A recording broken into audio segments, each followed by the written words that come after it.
Hello everybody, you're welcome to part 13. We started from the time of Adam and we are running it until the present day. The reason why we're doing this is so that we can open our hearts to God, turn away from wickedness, and if you're in the faith, so that you can be encouraged to continue. We'll learn some new things today. We'll learn when the Renaissance paintings really started. Also, we'll learn about arguably the most government renamed place in the whole world. That place has about 28,000 topographic names that were changed. And finally, we'll learn that the Seleucid Empire was in Africa. Let's have a quick recap on timeline first. Okay, so this is the world history timeline. It goes around 4000 BC to present day. We are here because we're speaking about Daniel, who lived around this time. Then I lifted up mine eyes and saw a ram which had two horns. It's a ram which had two horns. Behold, a he-goat came from the west. Okay, that's it. And for it came up four notable horns towards the four winds of heaven. And out of one of them came forth a little horn. Four wings, four horns. Out of one of them came forth a little horn. First king of Grecia is Alexander, who is called the Great. It happened after Alexander, the son of Philip the Macedonian, had smitten Darius, the king of the Persians, and he reigned in the stead of that king. He is the first over Greece. Instead of one successor, however, there were actually four generals who succeeded Alexander the Great: Antigonus, Cassander, Ptolemy, and Seleucus. So this is where Seleucus came in. They are the kings of the north, kings of the south. Okay, and a mighty king shall stand up and shall rule with great dominion and do according to his will. We know that king is Alexander. So you see, it's the same story 2, 3, 4, 5 times. The same story. His kingdom shall be broken and shall be divided toward the four winds of heaven. We know that that's between Cassander, Lysimachus, Ptolemy, and most people will put Seleucus here, but this is where Seleucus really is. So Ptolemy and his dynasty became historians. When somebody is becoming a historian, they could change things, and it was during his time that what we call the Renaissance paintings really started. But this is not how the disciples looked. Okay, skin color is not important really. We have friends, beautiful ministers and all that are of the skin color that you're seeing here, but it's just something we have to discuss as we go ahead in history. It's inevitable. So that's what Renaissance painting is. It started in the time of Ptolemy, it continued in the time of Renaissance, and it's still going on till today as we speak. This is the same way Adam, Enoch, Moses, Yeshua, Josephus, and others ended up British looking, and other guys and things and stuff ended up in a British museum.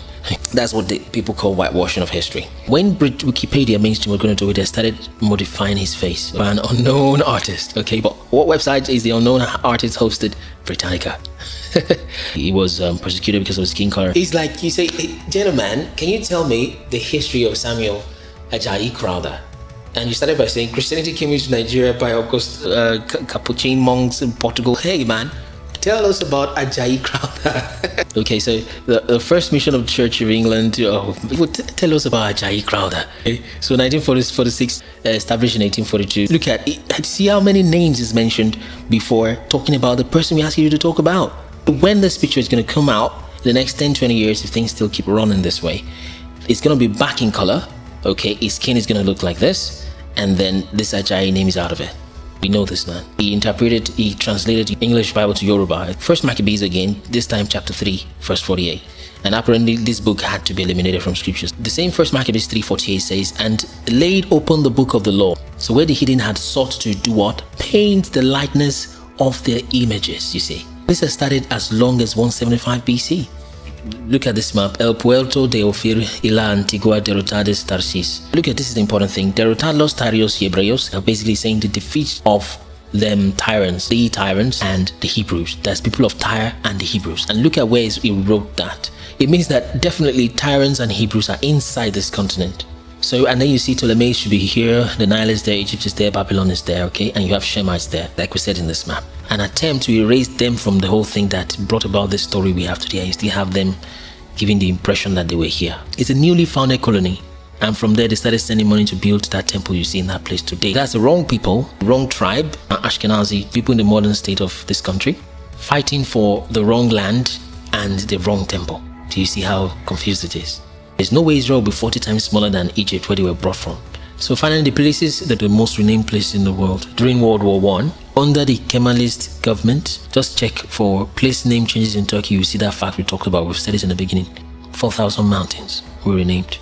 It's not that there are excavations going on there despite the wars happening there, but rather it makes you want to begin to wonder if really the wars are so that excavations can be successfully carried out. It is apparent that the intelligence and the longevity that is controlling this gradual change of history. The spirits controlling this kind of things, they are very ancient, and also they are of a higher intelligence than humans. Some people are motivated by greed. Some other people, what they want is just that feeling of control over our people. And meanwhile, what the devil is really doing is to erase a history and to mislead and to deceive the world. It's so disconnected, but there are spirits sitting on the plan view of these things.